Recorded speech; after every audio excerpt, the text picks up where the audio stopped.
All right, I got a few more people coming in, but we're going to go ahead and get started. Good evening, ladies and gentlemen, and welcome to the City Union's Labor Forum. My name is Paul Post, president of the Don Owens Memorial Fraternal Order of Police, Lodge 88. I'm joined tonight by Brad Rushton, the president of AFSCME Local 2487, and Jordan Canada, president of the Bloomington Metropolitan IAFF Local 586. We represent City of Bloomington union employees in the police, fire, public works, and utilities departments. Together, these three groups of union employees are the sponsors for tonight's Labor Forum with the three Democratic mayoral candidates, Don Griffin, Susan Sandberg, and Carrie Thompson. Thank you to the members and their families who are in attendance, and the candidates for attending, as well as our local officials and members of the public who have joined us. Our candidate guests tonight are Don Griffin, Susan Sandberg, and Carrie Thompson. Mr. Griffin was appointed deputy mayor in March 2021 and served in this role through December of 2022. He is the broker and owner of Griffin Realty, a local real estate firm in operation since 2003. Ms. Sandberg is one of three at-large representatives on the Bloomington City Council. She has served on the City Council for 16 years and is a four-time City Council president. She also served as administrator at Indiana University's O'Neill School of Public and Environmental Affairs prior to her retirement there. Ms. Thompson is director of Indiana University's Center for Rural Engagement, where she has been at since 2018, and prior to that, she was the chief executive officer for Habitat for Humanity of Monroe County for 20 years. Each candidate will have 1 minute to make an opening statement, and by drawing numbers before we begin, we'll be starting with Don. Candidates will have 2 minutes to respond to each question, and we'll wrap up tonight with 1 minute final statements from each candidate.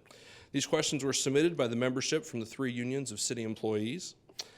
Tonight's moderator is Monroe County Recorder Amy Swain.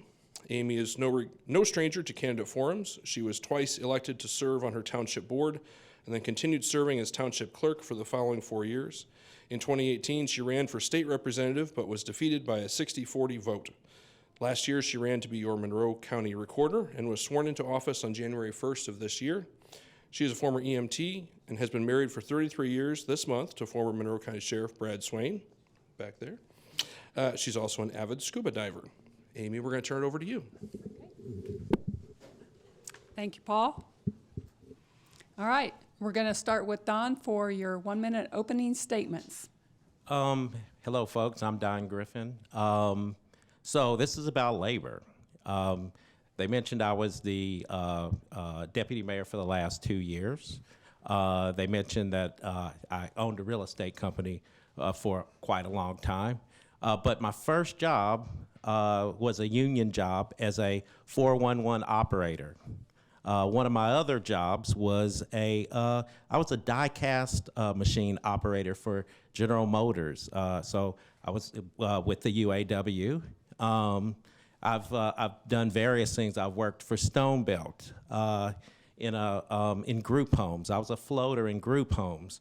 I've done the corn tasseling. That I've been on top of a roof. I've been a roofer. So when we talk about labor and the experiences I've had, Dad was a police officer. Mom was a secretary. Any kind of labor you can think of, I've been there. I know. Don. That's enough. Susan? Well, thank you to the city union members for hosting us. We have had many forums in which we have been called before many people with many interests, and I will say this is a wheelhouse for me, having served on the city council for 16 years. And when I tell you that you are the ones who keep the wheels turning at City Hall, that is not an exaggeration. So again, I appreciate all of you for the work you do, the service you provide, keeping the city safe, keeping the city protected, and I am certainly looking forward to all of your questions this evening. I have met many of you and have certainly appreciated all of your service for the city of Bloomington. I'm Susan Sandberg, and I hope to be Bloomington's next mayor. Thank you. Carrie? Thank you to our unions, not only for hosting tonight in this important conversation, but for all you do, really, to help facilitate the work of the city and keeping us safe in the city. I am a leader that has been at the top level of leadership for about 25 years. And I'm really proud that I have never done that without really spending time at every level. So at Habitat, even when I took over that top leadership level, I made sure that at least one day a week I was out on our job sites. I was up on the roofs. I was talking to not only our employees, but our volunteers and our homeowners, because that's how great leaders get the information they need to make the best decisions, is by knowing what's really happening. Thank you all for your opening statements. We're going to get right into the questions now, and these are in the voice of the people asking them. As mayor, will you have an open door policy and maintain direct communication with the city union leadership so that issues between the workforce and your administration can be resolved without employees having to resort to mass grievances and lawsuits? And Susan, we're going to start with you. Well, this is an easy one for me because I'm already having these conversations with many of you who are in our unions, firefighters, the police, the people from AFSCME who work in a variety of different departments. And I have learned a lot from meeting with you and talking with you, being invited to come and hear what some of your workforce concerns are. As mayor, I absolutely will have an open door policy. I won't rely on other people to have those conversations with you.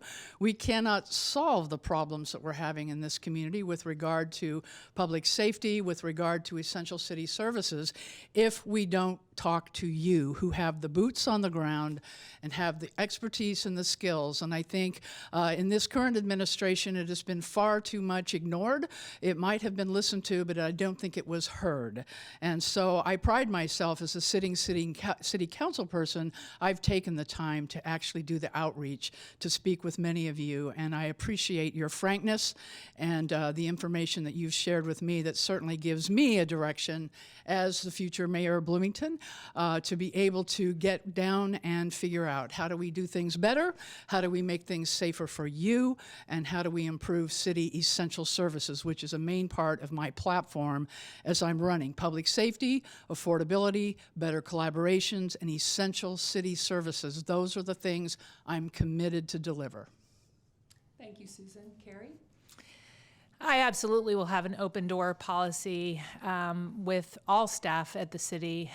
It is really important as a leader that we understand deeply what you're facing, especially those of you who are in roles, as all of these unions can be, that can be unsafe if you don't have proper working conditions. And my understanding, I've done ride-alongs, I have met with each of these unions, and my understanding is that there is an experience of not being heard, but also a feeling of not being seen and appreciated for the critical work that you do for our city. And our city doesn't operate without you, and importantly, our city is not safe without you. And so as your mayor, I want to hear from you, and I want to understand what problems there are and how I can help support getting those solved. I do have an open government plan on my website, and that includes being open to the whole community and recognizing that our union members, all of our staff members are doing the work of the public service. And that is job number one for the city. And so we don't meet our mission without you. And it's important to me to understand how we can improve that service. Give me the question again. Sorry. As mayor, will you have an open door policy and maintain direct communication with the city union leadership so that issues between the workforce and your administration can be resolved without employees having to resort to mass grievances and lawsuits? Absolutely. I think we would go ahead and schedule a meeting, maybe a monthly meeting for each individual union leadership through the mayor's office. So that is something that we would do. Look, folks, I want to make sure I want to make sure that you enjoy working for the company that you work for, the city that you work for. I want pride in that. I want you to enjoy working here so much that you're looking at you've gone over, and we have to, folks have to tell you, you know what, look, it's time to quit. We need to be an environment where it's not just a job, it's a career, and we all feel like family. We need to erase the doors that we have from different departments, different levels. We all need to feel as one family with one common goal, right? And that's to make our community better, to make this the best community ever. We just need to be the best community, and we can do that if we have more communication and everyone enjoys who they work with and what they're doing. Okay, thank you. We'll move on. Over the past few years, the city has lost an alarming number of police, fire, and public works and utilities employees to other communities who are paying better wages. As mayor, what would you do or implement to retain these experienced employees in the city's emergency and essential services departments? And Carrie, we'll start with you. Well, I'm first of all glad that the question includes retention, because we're hearing a lot about recruitment and having to replace the people who are leaving. And the best people to focus on, if you are facilitating leadership of any organization, is to keep the people that are already here. And that will include and must include looking at pay. And we also need to look at an overall morale issue that I understand that we have. And morale issues can be caused by a number of things. And it's important to understand what those issues are. I understand they include pay, but they also include other things. What I am hearing is that people are showing up to work and day after day having to address our mental health and substance use crisis over and over again, and not being trained mental health providers. That really, the city needs a plan, and we need a way to proactively create a path forward so that we can start improving people's lives with dignity, and so that we don't have to send you into dangerous situations over and over again that are repeated.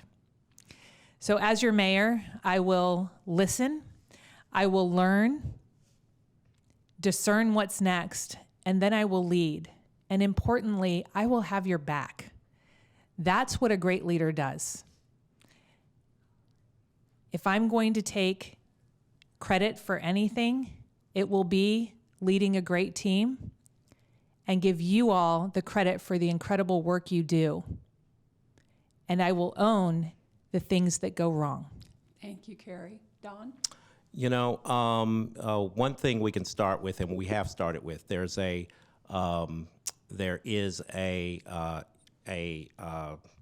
new position for retention and recruitment that we've got a person who recruits. We actually have a recruiter now, and so this is going to give us more opportunities to keep the folks that we have, as well as bring in brand new folks. Look, we have to keep an eye on the communities that are around us that are paying more money, and so we need. Even though we have these contracts in place, we've just negotiated 2 contracts. One was the police, and then we just renegotiated AFSCME's contract. However, we have to still keep our eye on the ball. We can't wait until the end of a contract to figure out that we're losing people due to money. And then let's go back to the fact that we do want you to be valued. We do want you to understand that your worth, and that the city does not survive without you. So going back to the whole idea of I keep talking about belonging, right? That's not just a community folks. That's the folks that we have working for us. And so just a continuation on that. we've got the recruiting part, the police and fire. We have another program for lateral transfers to bring in more people. We really need more people so you don't have forced overtime, right? That's where a lot of the mental health that Carrie's talking about is coming from, because nobody wants to work overtime, forced overtime. Susan? That recruiter is going to have his work cut out for him, because this problem did not just happen overnight. Many of us in the City Council were quite alarmed when the very courageous Paul Post and Jeff Rogers from the FOP started coming to City Council meetings to give us some heads up that there were issues within the Bloomington Police Department with losing good officers, well-trained, well-disciplined, experienced officers being peeled off by other communities that were keeping pace with competitive wages. And it is more than wages. It is morale. It is about giving these officers the tools that they need in order to stay safe themselves. And so we now feel the heat coming up with the fire department, as well as some of our really skilled AFSCME workers who are leaving us for other jobs in other communities. So we must keep pace, and we must listen to them, and we must actually hear what it is that they need in order to stay on the job. We don't want to lose our experienced officers. Recruiting new ones is great, and I think the City Council pushed as hard as we possibly could to try to get the salaries up. Of course, we had AFSCME money, not AFSCME money, ARPA money that we were able to contribute during that last collective bargaining. I got the privilege of sitting in on the police collective bargaining session, not as a participant. I had to be a silent observer, but in that I heard very clearly what the needs of the police were. And of course, in any collective bargaining situation, it's a back and a forth, and you give and you take. But at the end of that contract, I thought, and I said it on the record, we've made some progress here, but we're not anywhere close to losing the good officers that we have to other communities who get it and who understand that we get what we pay for. And so as the next possible administration here with the City of Bloomington, that will be a priority, to mend the fences, to fix the broken relationships, and to truly hear them. And that is going to be essential for us to get the city back on track. Thank you, Susan. The next question will start with you, Don. Earlier this month, the President signed a resolution ending the COVID pandemic national emergency.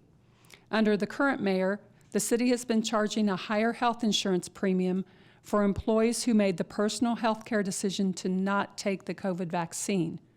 As mayor, will you move to stop this practice of a two-tiered system of insurance costs for city employees?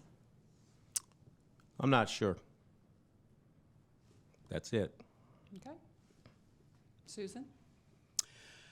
The policy was put in place during the worst of the COVID crisis, and I can understand wanting to encourage and incentivize people to the best of their ability to get the vaccinations and to get protected, especially those that are in direct contact with the public. Those were scary times, and we were trying to follow the guidelines as best they were presented to us. I think as the COVID crisis seems to be diminishing and in the rearview mirror, I think we definitely need to take a look at that policy. I think any two-tiered policy, people can certainly make the case that it is not fair and it gives certain people an advantage over others.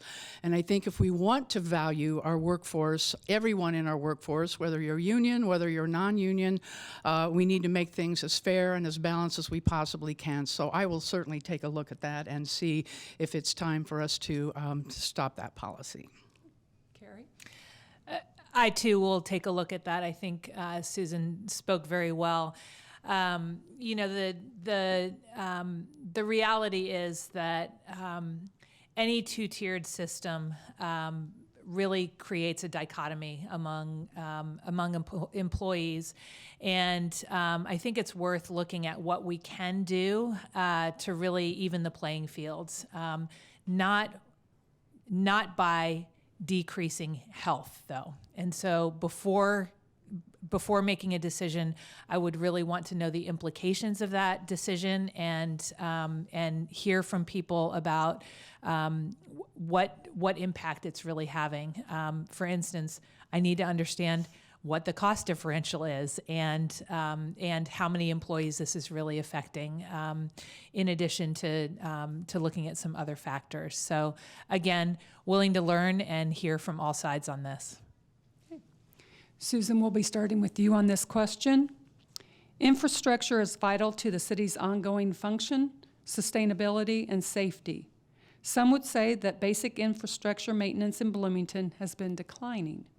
How do you plan to maintain or improve essential infrastructure in Bloomington? Thank you. Essential infrastructure, again, is part of my four-position platform when I'm talking about essential city services. I have a phrase that I have been repeating quite often, that first we restore before we do more. There are costs to deferred maintenance. There are costs to not repairing and replacing things. And so before we start expanding into all kinds of new programs and all kinds of new infrastructure, we do need to take a look at our roads, at our sidewalks, at our intersections, at the things that are being engineered. And many of our constituents are telling us on the council many things are becoming overly engineered to where they're causing problems for sanitation workers who have to then load the bins across 7th Street, across some of that infrastructure. And so with anything new that we come up with, there are always going to be unintended consequences and maybe even things that we could have thought through a little more carefully in our planning and in our engineering. And so basic essential city services do require us to pay attention to our infrastructure. You know, as I'm doing ride-alongs with various of you who are kindly inviting me to do that, our roads are not in great shape. And I know we have them on a delay as to how we repair them. It's more than potholes. It's just the condition of our streets that are becoming more and more ragged. And that is not a pride point for me. You know, as a mayor of Bloomington, we can certainly do better. And that comes at a cost, too, that we have to be willing to invest in.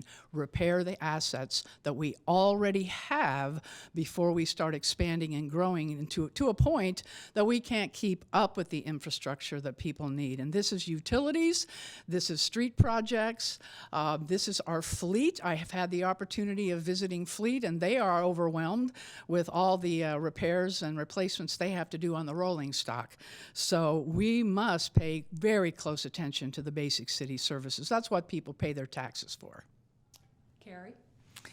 Yeah, the infrastructure in the city needs to be brought up to par. And that's not part of a special platform for me. That is the basic essentials of what a city does. We make sure people have clean, drinkable water. We make sure that the stormwater is taken care of. And we make sure that the roads are in great repair, that they are drivable. I was in a police car for hours and hours on Friday night, and I thought, well, it's becoming it's going to become a workers' comp issue driving on these roads for the police for 12 hours at a time. This is just what a city does. I understand the infrastructure because, when I was with Habitat for Humanity and we were creating neighborhoods, we had to install that infrastructure.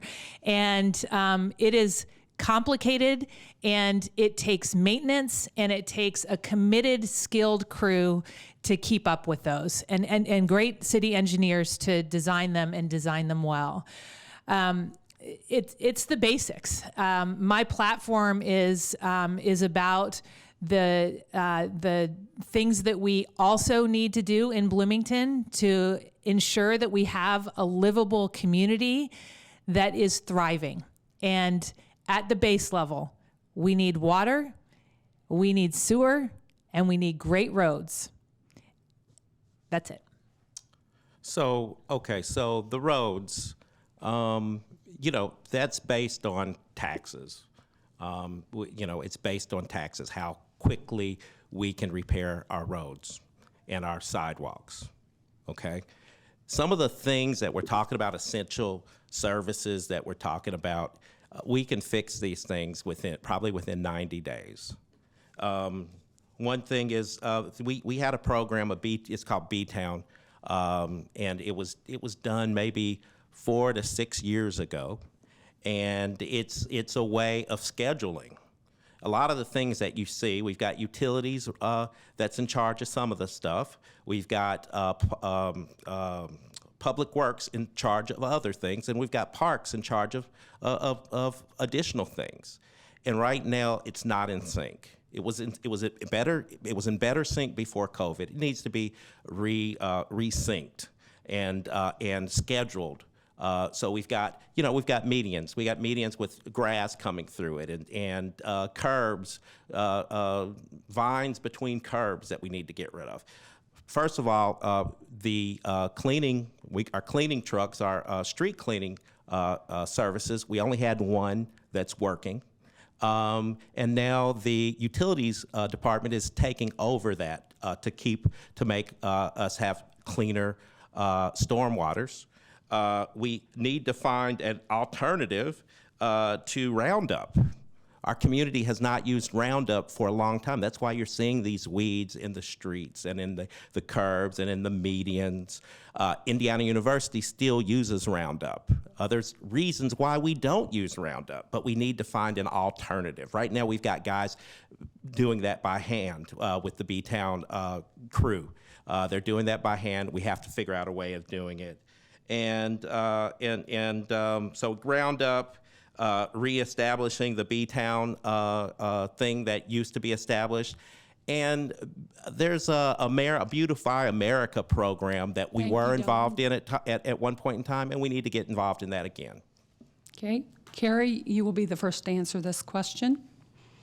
Because of a lack of staffing, overtime needs, and a sense of low support for essential workers, we've seen a sharp decline in employee morale, which has been mentioned, in the police, fire, and public works and utilities departments. As mayor, how will you show you value the union workforce and show them that they are more than an easily replaceable number and should continue to stay at the city for a full career? Well, I think we've partially addressed this question. Morale, I understand, is extremely low, and part of my leadership style is management by walking around. I will show up and I will listen to you. I will hear how things are going and see the different the different stations that you're working in and your work environments. But importantly, that open door policy is going to be critical so that you can talk to me and let me know how we can help improve the morale. Supporting our city employees is critical, and without that open door and without a methodology of how we respect what you are asking for by finding ways to implement solutions that are doable for our city, that's the path forward. In every leadership position that I have held, I have created a distributed leadership team. Those work with limits of authority and checks and balances, but very high trust. The mayor is not an expert in fire safety, in policing, or in fleet maintenance. The mayor is the expert in leadership and facilitating the work of a team. Listening and learning what we can do will be the path forward. I cannot commit to pay until I understand what the finances of the city are. And none of us understand that now because we haven't had an audit in years. Okay, Don? We've had an audit in 2020, folks, and the state is the one who controls the audits, not the city. So let's get that straight. Let's stop saying that. One thing, respecting folks, we do have to put our money where our mouth is. Yeah, we're not going to be able to change our union, what we've agreed upon all the time, but there's ways of doing that. Looking at everybody as essential workers is the first thing that we need to do. So, I'm thinking down payment assistance for all our employees. For AFSCME, it's not going to be $100,000 like the police and fire currently get. And that's really a pilot program right now. But we need to, we need to say that we value everyone, right? The other thing is, another thing I want to work on is creating, I want to negotiate with Indiana University, Ivy Tech, and other trade schools to say, if you're getting an education, give you a discount similar to what, because folks, we're losing people to Indiana University all the time because they've got children or they want to go back to school, and you can get half off. You can get assistance on your tuition, and I want to be able to provide the same thing for our folks. So we've got to think of little things like that, and just bringing everybody in. Right now, we're in a hierarchy where a department head really only talks to the guy underneath them, and so forth and so on. That needs to change. The guy from the bottom needs to be able to talk to the guy at the top to say, this stuff is going on. And not just union leadership, but everybody needs to have a voice. Thank you, Don. Well, the question of overtime is certainly a critical issue, and I spent the morning today with Battalion 5 and learned a lot. And I learned a lot by going out on 3 calls in a row later in the afternoon, but in the morning I was kind of a white cloud. I understand that when you get to be a visitor there and you get called out on a call, then you become a black cloud. But earlier in the day, I actually got to meet with one of the physical therapists who come in and work with firefighters and police. It's a half-time position working with fire and police. And she comes in to help rehabilitate some of the injuries. And she and I had a very good conversation about the problem when you are so short-staffed that overtime becomes an issue. And on the one hand, morale is very low whenever you have staff shortages, but the morale is also very high with these departments who spot each other. And they take on overtime to support one another, those that are still there. But when Kim and I were talking about the problem with overtime is, it does create the tiredness factor. If you're working overtime and you're taking on more shifts, that's time you're not replenishing your batteries. That's time you're not taking care of your family.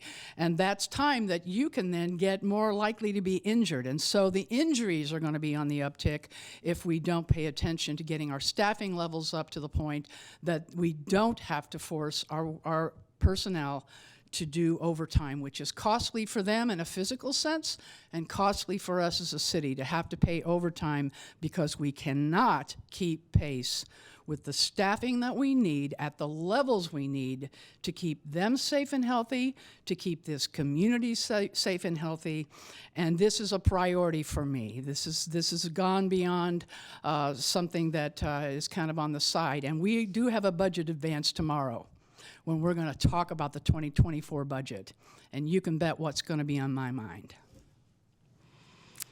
All right, next question.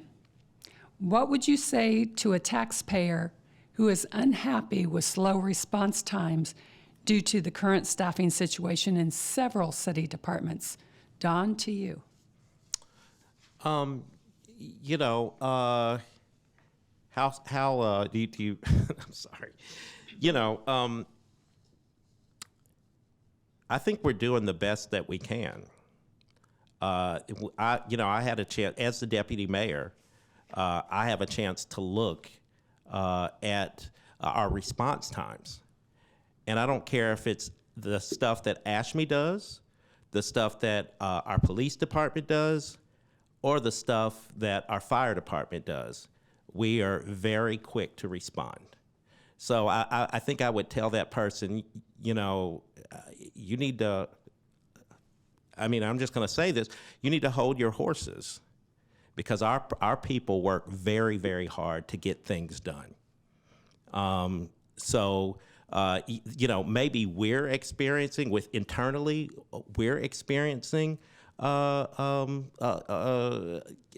some drawbacks because of lack of folks and folks who are tired. But the community, I think, is getting a good product. and things, our people are very responsive. I don't care if it's snow, I don't care if it's fire, I don't care what it is. Issues in a park, our folks are quick. That's what I would say to them. Look at the numbers compared to other communities of our size.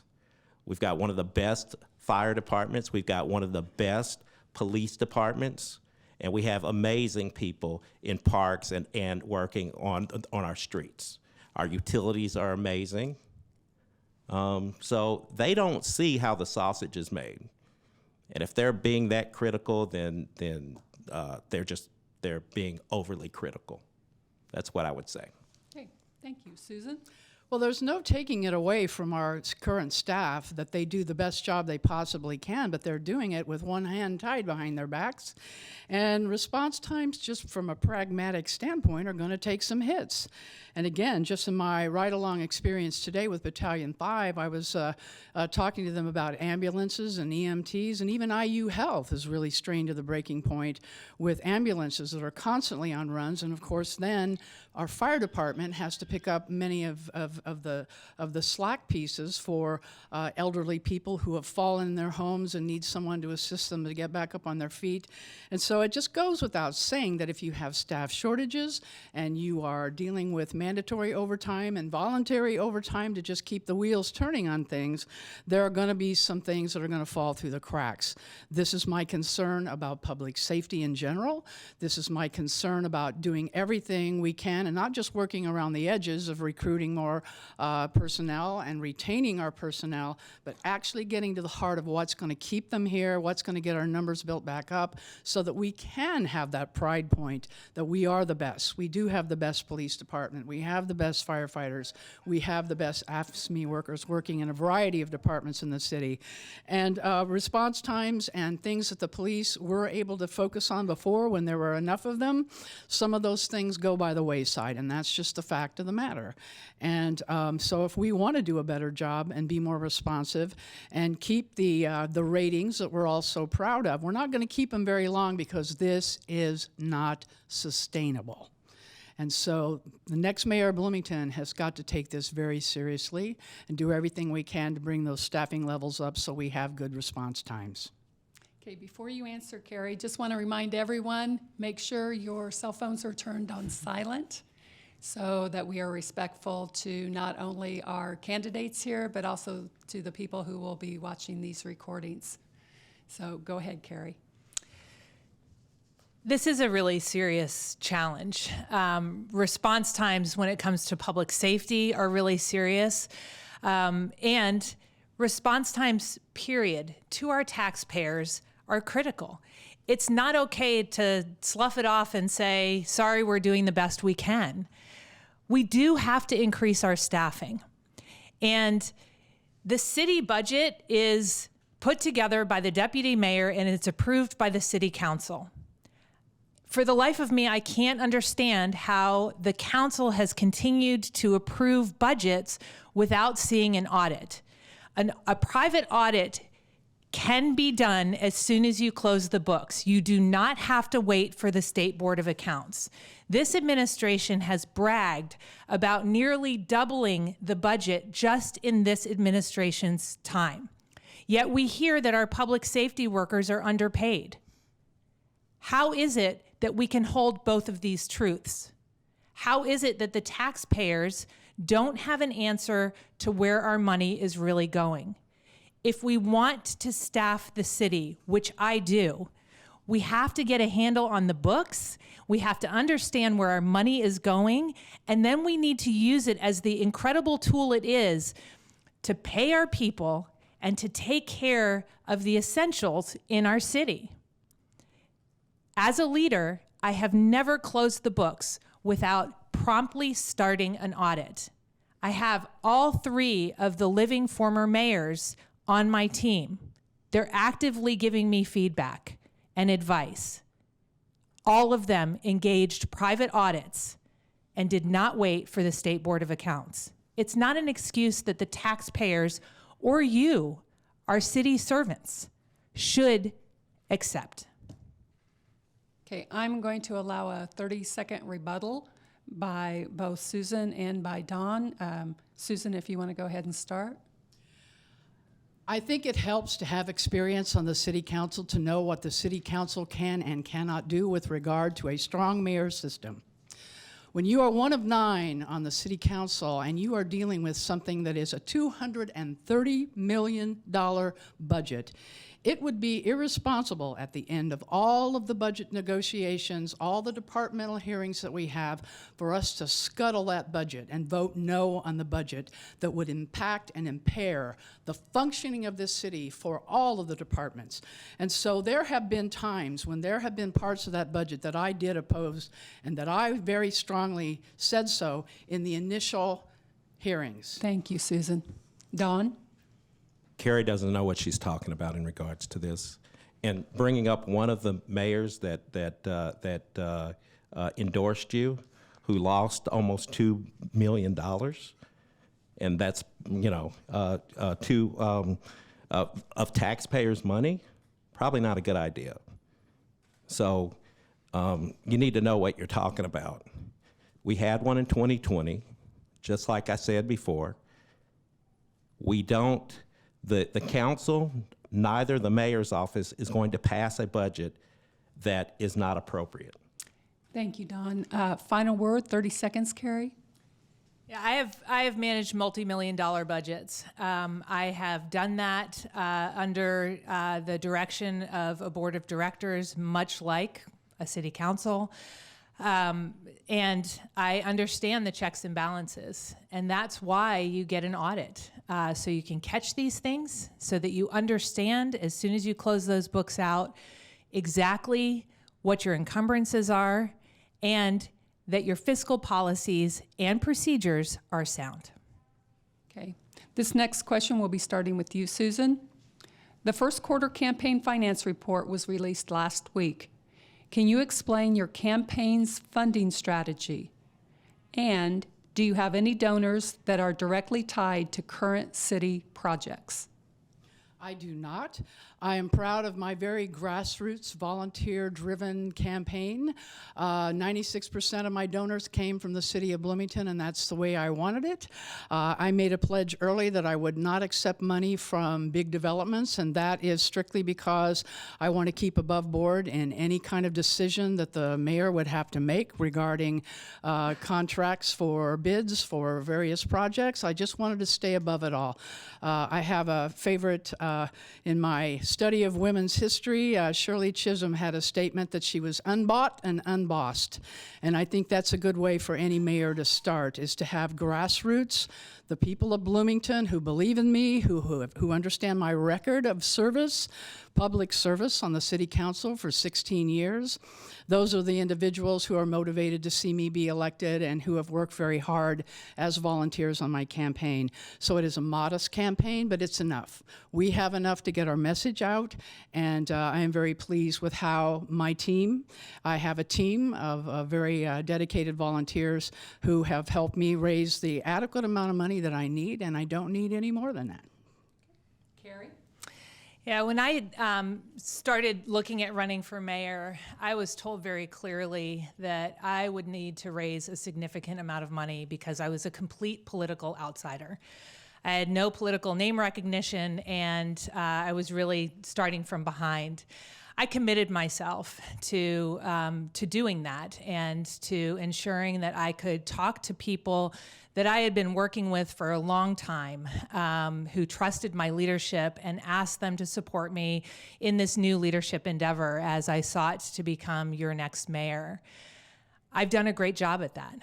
I have more than 200 donors now, and I am proud that I am able to run a really high-level campaign to get the word out. It's not just about the fundraising, though.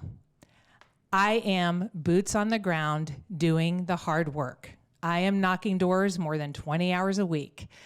I will be a leader who works hard for the people of Bloomington, and I frankly think that you deserve a mayor who will attract the resources to accomplish a vision and get it done exceedingly well. That's what our city deserves. You know, as far as folks that are working on local projects, I'll be honest, I'm not really sure. I can't tell you someone doesn't have a connection to something within the city. Our city is vast. I do have a modest budget. I'm pretty much there, and I've done it within since what, December. I think I've done well. I don't need $200,000 to win this race and get my point across. I don't need to spend $100,000 on messaging from New York and California, because my messaging is from here. Because I'm from here, I know where we've been, and I know where we're going. And yeah, I'm very proud of the messaging that the Griffin campaign has. Okay, next question. Several city facilities are extremely old and worn down or suffer from ongoing weather-related problems. As mayor, how will you fix the problem of some departments' physical facilities being woefully inadequate to accommodate their current operations? Carrie? Well, I think, you know, this comes back to how we spend money. And I would look first at ensuring that all of our physical spaces are safe, and that our employees are safe and our residents are safe in them. And that would be my first spending priority. If there are any safety issues, we need to get them really fully up to code and secure. Then I would listen to what people need. And it is part of my strategy to do a full audit of our physical spaces in the city and to create a plan for scheduling not only regular maintenance, but capital improvements. I know we are spending a lot of ARPA money on a new facility that actually was not supported by the union. And it's concerning. And I think that, honestly, a mayor who is in touch with her staff will understand what the priorities are for these capital improvements and be able to really listen to staff and residents for what we need and what those strategic investments should entail. So there's going to be a lot of moving pieces that will hopefully alleviate some of that. You know, we've got we've got a utilities department who is going to be moving to another location that they've been working on. And in that space, you're then going to have Public Works move to the space over at Miller Drive, and that'll be restored. We've got 3 facilities that the fire folks are either getting fixed, and then there's a brand new building that's being created for training and logistics. So a lot is happening. We've got a new police station that is going to be also in the process of being restored, as well as a fire administration space. So a lot is going on. That will be also attached. We'll probably do some things for City Hall as well. So a lot of things that you're talking about, the future, it will be alleviated. And yeah. Okay, Susan? Well, let's talk about a purchase that I did not vote for. I was one of 4 who did not think it was a good idea to move a police headquarters in a historic building that is set up to be administrative offices, but certainly not secure and certainly not appropriate to be a headquarters.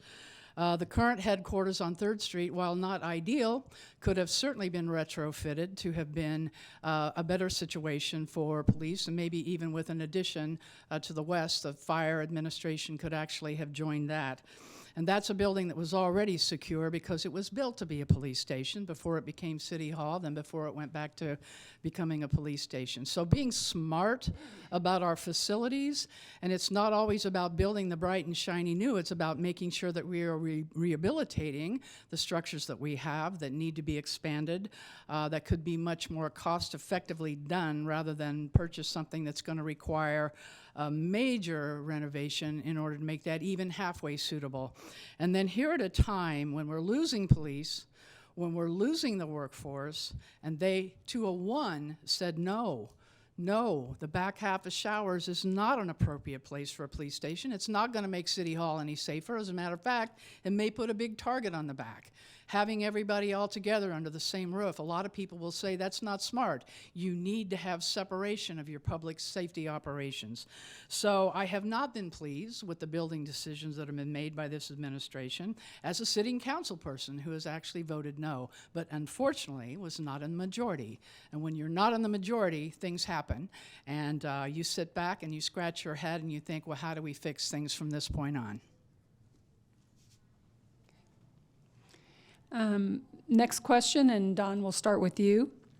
As mayor, will you be willing to work with your emergency service employees on adjusting or removing excessive roadway obstacles, such as traffic calming devices, or the narrowing of vehicle lanes that seem to be put in place without a thought as to how they might hinder emergency vehicle operation and can cause delays in response times? I think that's on a case-by-case basis. I think in the future, if collaboration isn't happening through engineering and planning, then it needs to be. So yes, I think looking at some of those things that have been done. Now, there are reasons for traffic calming devices that have been put in place. So I'd like to talk to the engineers before saying that that things need to be changed. There are reasons that those were put there. Now, whether or not there was talk beforehand or input from the transit drivers or fire folks, that's something that we have to talk about. Susan? Yeah, these are the things that might look good on paper when you're reviewing how to make streets safer for certain users of those streets. And then there are the unintended consequences that we're seeing now and experiencing. 201, when I'm going door to door, when I'm listening to constituents and I bring up the 7 line, I get boos. People don't like that. They don't like the experience of it. Even people who ride bicycles are saying they don't feel particularly safe there. And so I think that was an overly engineered project that now that we see it, now that we experience it, now that we've seen a number of accidents there, we need to go back and think, all right, that was not maybe the idea that people thought it might be in the beginning. What do we do to retrofit that and to make that more accommodating? And again, when you talk to the sanitation workers, which I have done, they have to haul the trash bins on 7th Street across that built infrastructure in order to get it to the trucks that lift the buckets and dump the trash. So buses, emergency vehicles, and again, when you ride along with the police and you ride along with a fire truck and see how tight some of these things are, you talk about response times. If we're interested in getting an emergency vehicle to you when you're having a major heart issue, we want to make sure streets are passable for all users, for pedestrians, for bicyclists, for vehicles, for emergency vehicles, sanitation trucks. And so we got to be smart about our engineering. We can't overly engineer these projects that are just meant to help one particular user of the streets that causes issues for another. So complete streets are the way to go. We used to talk about complete streets all the time. Let's make our streets safe for everybody, not just the bicycles and the new bicycle infrastructure that seems to be kind of the heart of some of the biggest complaints that we're hearing now. So it's a matter of taking a look. When we make mistakes, let's admit to it. This didn't turn out the way we wanted to. It's time to retrofit that. It's time to correct that. And I don't think there's any shame in admitting when you've made a mistake and you need to go back and correct it. Thank you, Susan. Carrie? I'm just wondering why emergency services aren't at the table when we're making these massive decisions. Why are we not asking the people who need a critical path through our city to keep us safe. It's absurd to me that we don't have all of the parties at the table. You know, when the last neighborhood that was created under my leadership at Habitat, if we wanted to amend the street, we had to get sign off from emergency services. So when the city's doing it, emergency services should be part of the co-creation of any major change that we're doing. If you all cannot get to people, if we're creating workers' comp issues and hazardous work environments because we're having to haul trash cans by hand, I mean, the reason that we have those trucks is to keep our trash collectors safe. And so if we then create a street that doesn't work that way, then we have done the city a disservice. Multimodal transit means multimodal transit. It means that we don't prioritize one mode of transportation over another. And I ride my bike to work every day. I value our bike lanes, and we need to be able to get our fire trucks, our police cars, our buses, and our sanitation trucks through the city effectively and efficiently. Okay. Next question.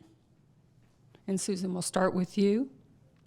If annexation goes through, what would you tell county residents concerned about the current lack of staffing at the police and fire departments and the city's ability to provide the required essential services to those new areas? Be afraid, be very afraid. It's the reason why I was one of 3 who voted no against annexation. If we are having in-house problems within the city of Bloomington and providing the staffing that we need to keep our community safe, how can we look our county colleagues in the eye and say, hey, you're going to want to become a part of the city and pay more taxes to do that because look at all the great services you're going to get. I just don't think that's a way to go. I voted no for many reasons, but that's one of them. Our own city services are struggling right now due to staff shortages, and so we need to build that back up first before we get ambitious about adding more territory to the city's corporate boundaries. Affordability is another one of my platforms, and if we're making things more expensive in the county regarding housing, that's going to get passed on to people who are renting and trying to own homes. So for the whole affordability reason, that's a reason to to just put the brakes on and slow things down. Things were handled, I think, very badly from the very start of this annexation process. It was too much. It was too big. It happened without proper consultation with our county colleagues and their constituents. And for those reasons and many more, I think it is time to halt the process, take a look at the law, take a look at how we more incrementally, more respectfully, and more collaboratively work toward an annexation plan that will work for the county as well as the city. Annexation is not a bad thing. I do not oppose annexation, but I do oppose the way this one was handled and the unintended consequences that I can certainly see as problems if we grow too fast without respect to the infrastructure and the personnel that we have on the ground now. We've already discussed tonight that we have inadequate staffing levels in all 3 of these unions, the police, the fire, and AFSCME. And we need to bring those staffing levels up. That is very clear. In order to take on this huge annexation, and I too have made myself clear that I think this annexation was too large, and it was, frankly, not done well. This is another solution that's done to our community instead of with our community.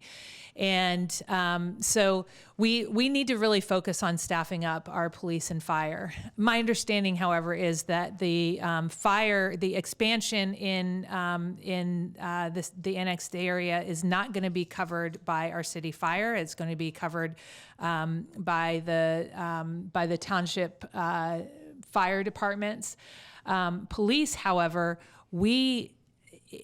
getting up to bare bones staffing level and then writing a plan for how we are going to staff for this massive annexation will be critical. And that should be job number one of any mayor is to figure out how we're going to keep our people safe. And with our current staffing levels, I don't think that we can commit to the citizens of Bloomington that we are doing our best to keep them safe. Okay, so, when we put out the book and do the research on annexation and how it can be done, we have to show financial ability to be able to do that. That's already happened. It's going, look, folks, there's folks using our roads right now who are not paying their fair share.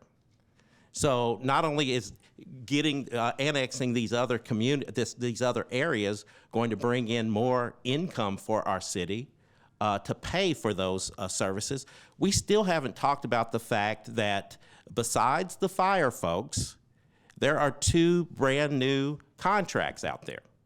The police have a brand new contract that started this January that pays a significantly more than they had before. I'm not saying there's not more work to do, but that is the case. AFSCME, they just got a brand new contract that folks agreed on, right? Both sides agreed on these contracts, and it's a significant amount of money compared to what was there before. So this, we talk about this like we're not going to be able to hire more people. We're going to be able to hire more people. There's going to be more money to pay for roads, to pay for more people, police. And the fire thing that you're talking about, if things happen the way that they happen, if the courts rule in the favor of the city of Bloomington, don't think we're not going after those fire districts, those Monroe County fire districts, to expand our fire department. We are not going to be locked in. Our fire folks, and here's the thing: our services are so much better right now than anything the county has. Whether it's the streets, whether it's our police force, whether it's our fire department. End of discussion. Susan has indicated she'd like a 30-second rebuttal. With this business of paying their fair share, let's be clear. Anyone out in the outlying areas that are not a part of the corporate boundaries, they are paying for the water services that they're getting. They are paying for the sewer systems they're getting. As a matter of fact, they're paying double. So this business about they're just a bunch of freeloaders and it's just the city of Bloomington that are carrying them, that is not true. And so I think that's an argument that we need to refute. Don? I guess you have to ask yourself, who are you representing when you talk that way? Are you representing the county, or are you representing the folks who live in this city, the city of Bloomington, Indiana? And I represent the folks who live in Bloomington, Indiana. And if you're using our services and you're in those areas, you should be paying your fair share, period. Okay, next question. A large amount of your union employees' time is consumed with managing calls with transient and mentally ill persons who came here from outside of Monroe County. If you are elected mayor, what will your message be to these other communities, law enforcement agencies, or hospitals who frequently relocate their unhoused or mentally ill persons to Bloomington, a practice that continues to tax our understaffed workforce as well as our hospitals? And I believe it is Carrie's turn to start. So this is actually part of the work that I'm already doing with the Center for Rural Engagement. I have relationships and partnerships now in nearly 90 different communities around the state. And part of our work, one of the research projects, has been on rural homelessness. And what is happening is not completely clear. But what I do know is that Bloomington needs a really clear, compassionate plan that treats people with dignity and is strategic in ensuring that we are not growing our problem here, that we are working towards solutions. And by partnering with these other communities and ensuring that we can share best practices and let them know that we do expect them to also care for their unhoused, that is one path forward. The Heading Home Coalition, which is headed by Mary Morgan, has already started these conversations and is already working towards a regional approach. Regionalism is not isolated just to the unhoused. In our city, though, we have had a really successful task force that was hosted by Pete Yonkman at Cook to develop the Stride Center. That was interdisciplinary. It had law enforcement, mental health services, addiction services, and housing services all at the same table. We need a mental health and substance use team here that is creating a strategic plan for how we can start solving this issue, not just move people from one place to another. Thank you, Carrie. Dawn? So, Heading Home has had, a lot of people don't know this, but Heading Home actually helps other communities surrounding Bloomington create their own resources, because they understand that folks do better when they are close to their people that know them. So we're trying to change that trend. I'm not sure. Look, when we talk about that, we're trying to take ourselves off the hook by saying these people are not our people. That's not true. There are some people that come here, but a lot of these folks are relatives. They're sisters and brothers and parents and their children who are out of foster care, living on the side of a building. They're folks who came out to their parents and have been kicked out. They're folks that experience a chemical imbalance that they knew nothing about, and all of a sudden they just are acting strange, not taking drugs, not drinking. So we've got to change when we talk about the folks who are unhoused. And keep in mind, we got to talk to the county about using the jail as a mental health facility. We have to talk about creating wraparound services right now, and not waiting for a new jail to come about. I want to talk about blended professional. There's a group, a blended professional group that HealthNet has created in Indianapolis. I want to bring that here. And then I can't read my own daggone writing. But anyway, blended professional. I want to implement that here in Bloomington, where people from several agencies come together in teams and go out and help these folks. And they know who they are. They know where they've been. Thank you, Dawn. Susan? Well, Bloomington has always been a community that's been rich with resources, nonprofit, public, private, and I've always been very proud of that. Throughout my tenure on the City Council, I've been on the Jack Hopkins Social Services Committee. I chair that this year. There's tremendous need in this community, $900,000 worth of requests for $300,000 worth of allocations. So Bloomington is an attractor community. There's no two ways about that. People come here because there are good food services, shelter services, healthcare services, and that's a good thing. We don't want to take anything away from that. That said, the number of people in our community that are suffering from terrible addiction problems, terrible mental health issues, that we are finding our law enforcement and our fire department and a lot of people in the community having to respond to, is a symptom that we do need to do a much better job, not only in the harm reduction that money is going toward, the Narcan, the needles, the supportive housing situations, but we need to invest more in the mental health care to get individuals healthy, to get them self-sufficient, to get them off of the drugs that they're on, to get them the mental health care that they need so that they are able to function much higher in society. Now, until they can, they are causing much more work for our police and our fire. Just today, part of my tour with Battalion 5 was to visit Crawford Home. And that was a very sobering experience to talk to the people who manage that facility. And I think the intention was good, housing first. I buy into that theory that get people off the streets, get them out of the tents, get them into housing.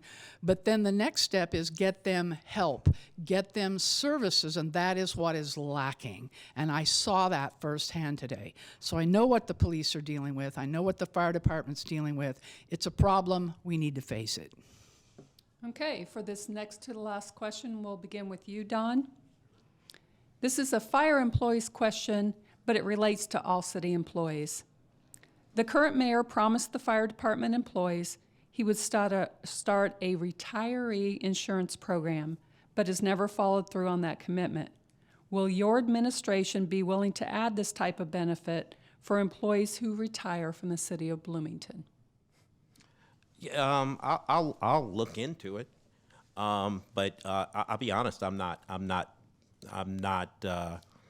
familiar with the program that they're speaking of. If they're talking about there's a national. I wish that person was here. There's a national version of that as opposed to what they have going now. If that's what they're talking about, then we could talk more about it. But I really don't. I really don't know. So I guess it would be something that I would discuss. How's that sound? Fair enough. Susan? Well, if that is something that has been promised, that tells me it is doable. And I think most things are doable, but you have to take a look at your budget. You have to prioritize that in your budget. And so to that extent, my answer would be yes, because this is part of our recruiting and retention issue. When you treat your internal customers, which are your employees, with respect, with proper pay, with proper working conditions, with proper retirement benefits, they're going to be very motivated to stay with you. And that experience is like gold, keeping people on the job. And we are losing our good people to other cities who have figured it out and are paying more. That's money walking out our door. The overtime money walking away from other things that we could prioritize to help our employees.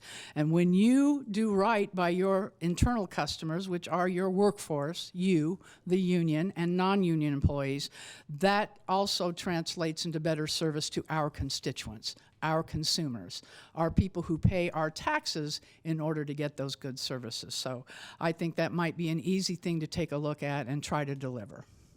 Carrie? I'm absolutely interested in a whole cloth approach to what things could keep people with the city and what things you need once you retire. So I'm absolutely open to looking at it. I don't understand yet the financial implications of such a program. And I don't know exactly how important it is to the union on the whole. But I'm looking for every lever we can push to figure out how to increase morale and compensate our team really fairly so that they stay with us. Okay. Susan, we'll begin with you for this final question. As mayor, will you direct human resources and the individual departments to conduct proper exit interviews with all employees who leave the city? Second part, will you work with HR to review those responses and then use those interviews to make positive change? Yes. That is a critical piece of when you find yourself with employees that are hitting the door at alarming rates, you need to know why. And I think it is incumbent on us and our HR department to conduct those exit interviews and to hear what's on people's minds, why they're leaving, because that's the only way we're going to actually stop working around the edge of this problem and actually go to the heart of it. If we want to keep our workforce that are professional, well-trained, disciplined, skilled, and that's money that we keep when we're able to keep those employees, we need to know what are the reasons. And I already know many of them because I do talk to both the leadership at all levels of the union and the rank and file, the members themselves. And so, you know, I'm very well aware of why they're leaving. A lot of it is monetary, but not all of it. Some of it is just the lack of respect that they feel from this community sometimes for their dedication and their service, what their families sacrifice, and they are looking for greener pastures. They're looking for places where maybe they're not going to be under as much duress. They're not going to be faced with some of the overtime that's causing some of the burnout. And yeah, this is absolutely bare minimum basics, things that we need to do with our Human Resources Department to understand why the losses we're facing are so critically important at this time. Carrie? I absolutely will do exit interviews, and you can learn a lot from those. However, I think it's even more important that we have these discussions before anybody gets to the point that they want to leave. In my role at the Center for Rural Engagement, we have implemented quarterly engagement discussions where an employee and their direct supervisor have a discussion about how is it going, and how, you know, are there any barriers in your way to doing your best, and are there any ways that we can make you feel more appreciated or know that you're valued here? Those should be ongoing conversations, and they should be continual. And these kinds of systematic communications are how the teams that I've led have had such high satisfaction. We are in the top tier of engagement, not only at the university, but in all Gallup surveys, the top 10% in the country. So these conversations lead to impact on the teams and lead to improvements in our culture and our work environment for everybody. Don? Yes and yes. Of course, exit interviews would be, I would love to have exit interviews with all our employees that are leaving. But as Carrie said, it would be great to have a open and honest dialogue before that happens. We need to create a sense of community that we don't have yet, and it takes a while. But you know, having a community where folks they're valued, their opinions are valued, is important. So yes and yes to both. Okay. Well, that ends our questions. We're going to have closing statements starting with Carrie, and then Paul's going to come back up for some closing comments for the evening. So, Carrie? As your leader, as I hope to be nominated in the Democratic primary as your Democratic nominee for mayor, I will always look at what we can do and instead of what we can't do. That's what leadership's about. It's not about a strong mayor system and keeping people in their place. If you have 4 times been president of city council, the work happens between the meetings. We have to start building bridges and consensus before we get to a yes or no vote. I will work with the council. I will work with you all as the employees of the city of Bloomington. And importantly, I'll work with residents to make sure that our city is as great as it possibly can be. And that feedback and the bridge building can create systems where we can work together to improve not only your working systems, but our city as a whole. Thank you. Don? Folks, I've lived here for 52 years. I plan to live here for another 50 years, Lord willing. I want to work with you, right? And I want to see you at the grocery store with positive thoughts and positive ideas. I'm going to be here. You're going to be here. I want to create community with you.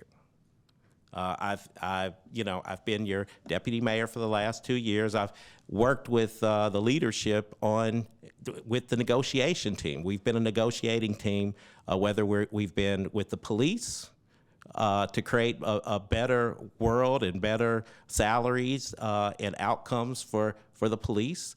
I've worked with the AFSCME team on creating what I think are transformative contract for you folks too, and I want to continue that on. Believing in Bloomington means believing in the people that are working together. Thank you, Don. Susan? I want to thank all three of the presidents of the unions who have invited us to speak with you and listen to your questions and give you our answers, and that will be Jordan Canada with the Firefighters Union, that will be Bradley Rushton with AFSCME, and that will be Paul Post with the Fraternal Order of Police. I've learned a lot from all three of you in our many conversations we've had over the years, especially in recent years, and I also want to thank the members of all the unions who work for the City of Bloomington, and for their spouses. I know they're just as dedicated as our workforce is. All the non-union people who work for the City of Bloomington, you're gold to us. I recently got the endorsement from AFSCME, and I will tell you right now, as a Sandberg administration that will value the workplace, that endorsement is worth gold to me, and I thank you. Let's go ahead and give a round of applause to our candidates.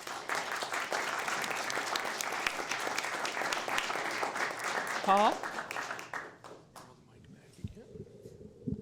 Okay, thank you, Amy, for the fine moderating tonight, and to each of the candidates for taking your time to meet with us and offer your thoughts. Also, thank you to the Monroe County Public Library for hosting us this evening. A quick reminder, if you have not already cast an early vote, please come out on May 2nd to vote in the local election. Traditionally, we've seen very low voter turnout for the local election, and it would be good to see more of the community get involved in this important civic process. Finally, on behalf of AFSCME President Rushton, Fire President Canada, myself, and our members, the FOP Lodge 88, AFSCME Local 2487, and Fire IAFF Local 586, thank you for attending our event this evening. Thank you.